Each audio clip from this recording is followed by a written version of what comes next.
Education Minister Santia Bradshaw says her ministry will continue to do all in its power to provide adequate resources to address the issues in schools. She was speaking after yesterday's fatal stabbing of 16-year-old Tamario Kavon Emmanuel at the Frederick Smith Secondary. The minister stressed the installation of metal detectors should not be seen as the automatic solution to school-based violence. We're going to do everything, first of all, within our power to be able to provide the relevant human resources available. I don't think I want to live in a Barbados where schools become institutions where we have metal detectors. I think it sends the wrong message. I think it speaks to a failing on us as a society, and I do think that there are enough people out there in society who have the relevant resources, the relevant skills that can be deployed across the system to be able to help us to address the problems that we're confronting. Well, police investigations continue into the fatal stabbing while a 15-year-old student of the school remains in custody. No charges have been filed as yet. Meanwhile, the Barbados Secondary Teachers Union, BSTU, has expressed shock and sadness at the incident.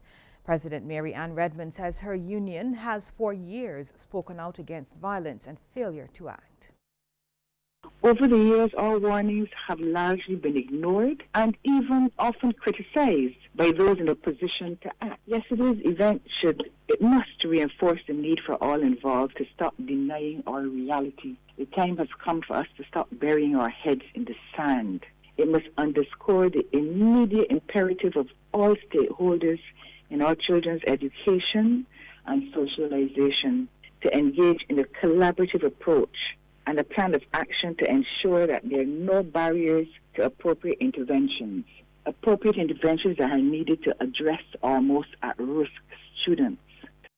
And the BSTU is set to hold a meeting next week to discuss the incident and other matters.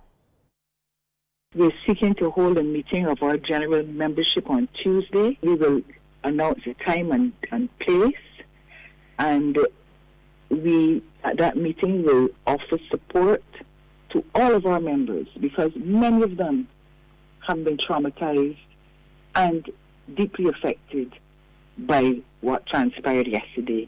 And so we will attempt to address their concerns, offer some counseling for all of our membership, and together try to forge a path forward so that this never recurs in any of our schools.